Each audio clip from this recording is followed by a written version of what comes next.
Everyone, welcome to all of you Chauhan civil service classes. जय हिंद दोस्तों। आइए चौहान सिविल सर्विस क्लास में आप सबका स्वागत है। और आज की चौहान सर की क्लास में बात होगी भारतीय संविधान में राज्य व्यवस्था में। टॉपिक रहेगा अनुच्छेद 32, जो आपके मौलिक अधिकार में एक ये पॉइंट है आपका आर्टिकल 32 अनुच्छेद 32 है संवैधानिक उपचारों के बारे में। इसके बारे में आज हम टॉपिक में चर्चा करते हैं। ये इसलिए लेकर आए हूँ कि कुछ लोग आपको इसमें गलत बता रहे, गलत आपको ज्ञान मिल रहा है, भ्रम, उसमें डाउट, संदेह उत्पन्न हो रहा है। इसलिए इस पॉइंट को मैंने लेकर इसको क्लियर कर रहा हूँ। अनुच्छेद 32 संवैधानिक उपचारों का अधिकार, जो कि मौलिक अधिकार से संबंधित है। अनुच्छेद 32 में आर्टिकल 32 में बताया गया है संवैधानिक उपचारों का अधिकार, जिसे डॉक्टर भीमराव अंबेडकर ने इसे संविधान की हृदय और आत्मा बताया। डॉक्टर भीमराव अंबेडकर ने अनुच्छेद 32 को संविधान की हृदय और आत्मा बताया। इसको एग्जाम पॉइंट से हाईलाइट कीजिएगा। बहुत पूछा जाता है कि भीमराव अंबेडकर ने किस आर्टिकल को, किस अनुच्छेद को संविधान की हृदय और आत्मा बताया। तो अनुच्छेद 32 संवैधानिक उपचारों को, अनुच्छेद 32 को डॉक्टर भीमराव अंबेडकर ने संविधान की हृदय और आत्मा बताया है।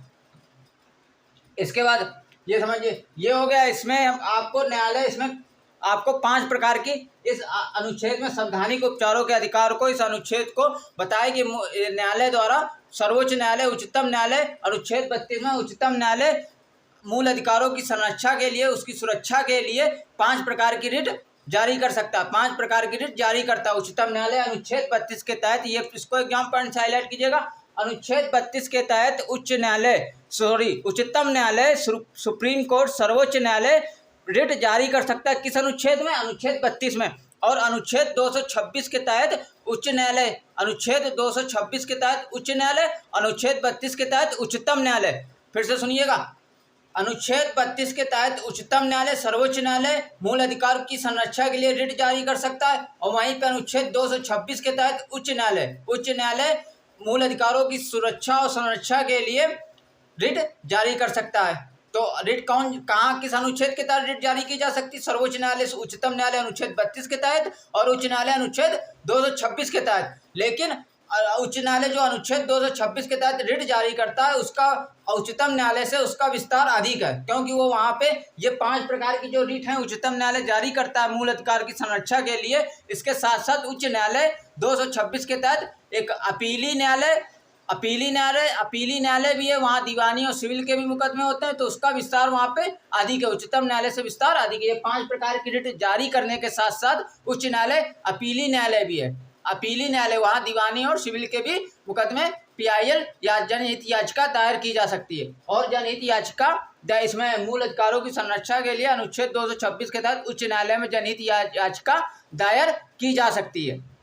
अब बात करते हैं अनुच्छेद 32 में सर्वोच्च न्यायालय द्वारा जारी की गई रिट। और यही रिट आपको अनुच्छेद 226 के तहत मूल अधिकार की संरक्षा के लिए वो सर्वोच्च न्यायालय अनुच्छेद 32 के तहत रिट जारी करता है। और उच्च न्यायालय अनुच्छेद 226 के तहत रिट जारी करता है। उच्चतम न्यायालय अनुच्छेद 32 के तहत और उच्च न्यायालय अनुच्छेद 226 के तहत रिट जारी करते हैं। आइए बात करते हैं रिट के बारे में। रिट कौन कौन सी, पहले तो समझिए। बंदी प्रत्यक्षीकरण, दूसरी परमादेश, तीसरी अधिकार परीक्षा, चौथी उत्प्रेषण, 5वीं प्रतिषेध। फिर से सुनिएगा, रिपीटेड।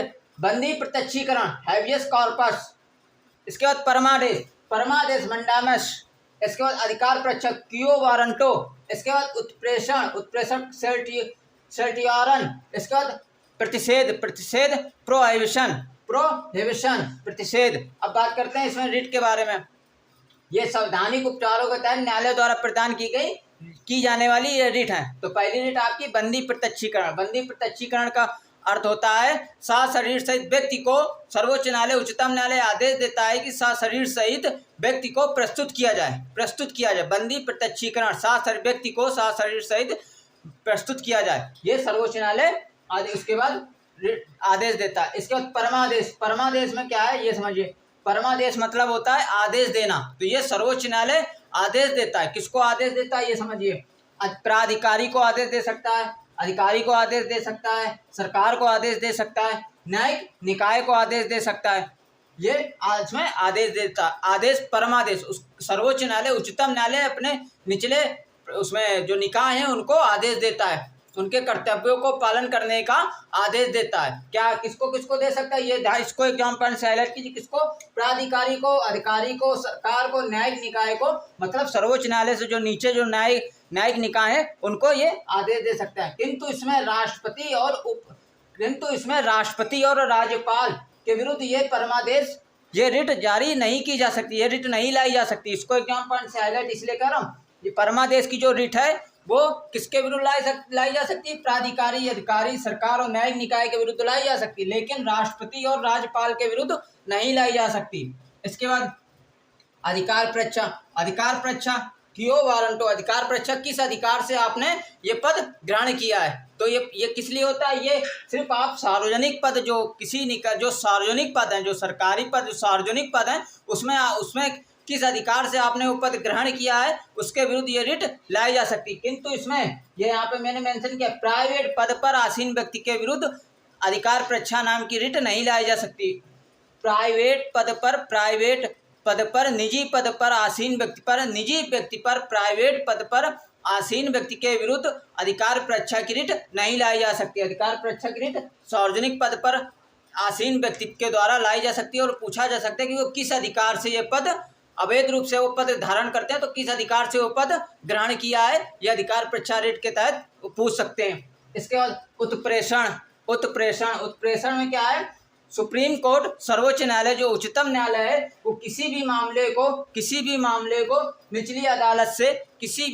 को निचली अदालत से अपने पास मंगा सकता है। उत्प्रेषण में उच्चतम न्यायालय, सर्वोच्च न्यायालय जो किसी भी मामले को अपने निचली अदालत से अपने पास मंगा सकता है, ये उत्प्रेषण में है। इसके बाद प्रतिषेध मतलब होता है मना करना, वह अवैध मना करना, ये बिल्कुल मना है इसमें। तो इसमें क्या होता है मना करने में? सुप्रीम कोर्ट किसी भी मामले को निचली अदालत को किसी भी मामले में सुनवाई के लिए मना कर सकता है। कौन मना कर सकता है?